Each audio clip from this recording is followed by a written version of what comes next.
और इस वक्त हमारे साथ जुड़ चुके हैं केंद्रीय राज्य मंत्री एसपी सिंह बघेल साहब, जो कि भारतीय जनता पार्टी के प्रत्याशी हैं। करहल से अखिलेश यादव के सामने चुनाव लड़ रहे हैं। बघेल साहब, इस वक्त भी आप चुनाव प्रचार में हैं। आपने कहा आज आपके गुरु मुलायम सिंह यादव, उन्होंने अखिलेश यादव के लिए जनता से वोट की अपील की कि अखिलेश को जिताएं। क्या कहना है आपका? तो गुरु का आशीर्वाद तो अपने बेटे के साथ है, शिष्य के साथ नहीं है। आपकी प्रतिक्रिया सबसे पहले, फिर मैं आगे पूछूंगा।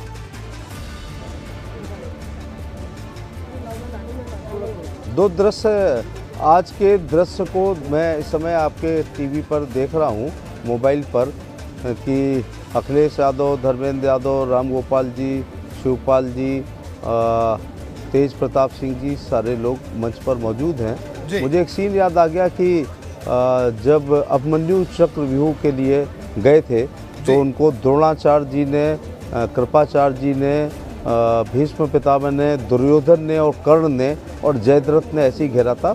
मैं एक साधारण जात में, साधारण घर में पैदा हुआ एक छोटा सा कार्यकर्ता हूँ, जिसके लिए 3 पीढ़ी हराने के लिए या वोट मांगने के लिए आए हैं।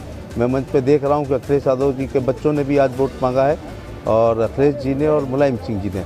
जहाँ तक आपने कहा, गुरु शिष्य की परंपरा भारत में बहुत अच्छी रही है। द्रोणाचार्य के पुत्र अश्वत्थामा थे, लेकिन उनको प्यार जो था वो अर्जुन से था, क्योंकि अर्जुन धर्म की लड़ाई लड़ रहे थे, कौरवों का नमक खा रहे थे, इसलिए द्रोणाचार्य, कृपाचार्य और भीष्म पितामह कौरवों की तरफ से लड़ रहे थे। लेकिन उनकी शुभकामनाएं हमेशा पांडवों की तरफ रहती थी, क्योंकि पांडव धर्म की लड़ाई लड़ रहे थे। आज कुरुक्षेत्र में हमारी सेनाएं खड़ी थी तो 2.5 किलोमीटर दूर वो खड़े थे, लेकिन नेताजी आए नहीं हैं, नेताजी को लाया गया है, क्योंकि पिछले एमपी के चुनाव से आप देखें उनकी कोई राजनीतिक गतिविधियां नहीं हैं। आज में नेताजी के आने का मतलब ही ये है कि अखिलेश यादव समाजवादी पार्टी के जहाज़ के कैप्टन हैं, वो जहाज़ डूब रहा है। कप्तान को, अपने पुराने कप्तान को बुलाना पड़ा, जिनको कप्तानी से खुद ही बेटे ने हटाया था। तो आज ये देखिए कि कितना दयनीय दृश्य है कि नेताजी बीमार हैं, चल नहीं पा रहे हैं, बोल रहे हैं, वो समझ में आ नहीं रहा है।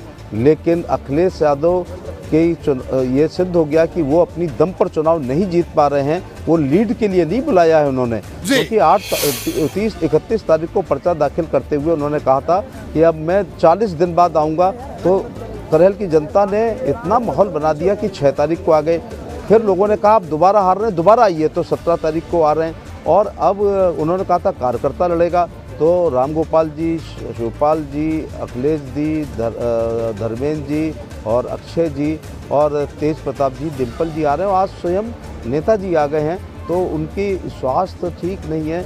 और मैं देख रहा हूं कि ये अखिलेश ने अपनी हार कबूल कर ली है 5 चीज़ों से। एसपी सिंह बघेल साहब, अखिलेश यादव ने आज एक और बात कही। वो आ गए, उन्होंने कहा कार्यकर्ता लड़ेगा, पूरा घर आ गया। जी बघेल साहब, आज अखिलेश यादव ने कहा कि बीजेपी वाले, अगर जो बीजेपी के उम्मीदवार हैं वो वोट मांगने आए तो उनको चारपाई पर बिठाइए, उनसे बात करिए, लेकिन वोट समाजवादी पार्टी को ही दीजिए, और उनसे पूछिए कि जो वायदे किए थे क्या वो पूरे हुए। एक बात, और दूसरी बात उन्होंने ये भी कही कि वो तो इसलिए यहां चुनाव लड़ने आए ताकि बाद में सपा से सेटिंग हो जाए। क्या कहेंगे दोनों बातों पर?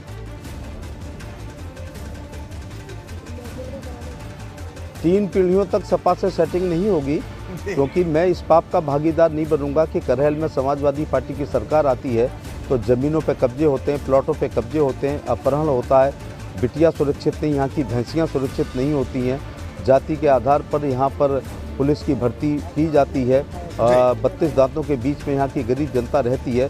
तो मैं समाजवादी पार्टी में जाकर के एमएलए, एमपी, एमएलसी बन सकता हूँ, लेकिन जो अत्याचार ये लोग करते हैं उसका पाप का भागीदार कभी नहीं बनना चाहूँगा। सपा की सेटिंग से क्या मतलब? मैं इस समय भारत सरकार में समाजवादी पार्टी छोड़ने के बाद, रोहित जी, मैं तीसरी सदन कर रहा हूँ। ये लोग कहते हैं कि जो इनको छोड़ जाता है ज़मीन में गाड़ देते हैं। भाजपा ने मुझे आसमान में पहुँचा दिया है। मैं उदाहरण के तौर पर राज्यसभा का एमपी सपा छोड़ के रह चुका हूँ। टूंडला विधानसभा जो भाजपा 16 बार हारी थी, जीत करके योगी जी की सरकार में अभी भी मंत्री होता। बीच में मुझे लोकसभा आगरा लड़ाया गया, जीता हूँ, मोदी जी की सरकार में मंत्री हूँ। तो सपा की सरकार छोड़ के 3 सदनों को मैं कर आया हूँ। और ये भी बताऊंगा कि राजनीति के बच्चे किसी दिन मेरे पर रिसर्च करेंगे कि मैंने 17 का एमएलए का चुनाव लड़के 19 मार्च को शपथ ली।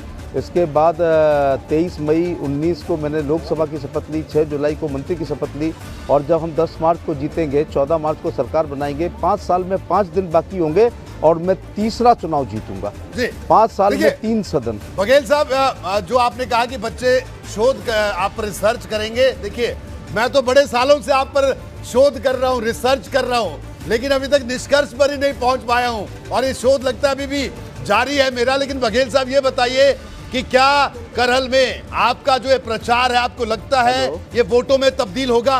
आपको कह रहे हैं फोन कट गया, उठाओ।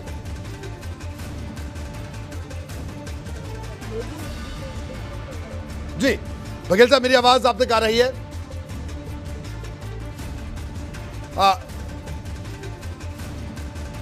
जी लग रहा है बघेल साहब क्योंकि गांव से हमारे साथ जुड़े हैं जहां पर वो प्रचार कर रहे हैं, इस बीच उन्होंने वक्त निकाला, लगता है उनसे संपर्क टूट गया। बघेल साहब आपका बहुत बहुत शुक्रिया एबीपी गंगा से बात करने के लिए। तो एसपी सिंह बघेल हमारे साथ मौजूद थे, जिनका कहना है कि वो इस बार कड़ी टक्कर दे रहे हैं अखिलेश यादव को, लेकिन दूसरी तरफ भी ऐसा नहीं है कि दूसरा पक्ष भी उतनी ही मजबूती से खड़ा है, डटा है। और क्योंकि यहाँ पर जो आंकड़े हैं वो जो कहानी बयां करते हैं और जो तस्वीरें हैं वो जो कहानी बयां करते हैं, इन दोनों चीजों ने इस पूरी जंग को दिलचस्प बना दिया।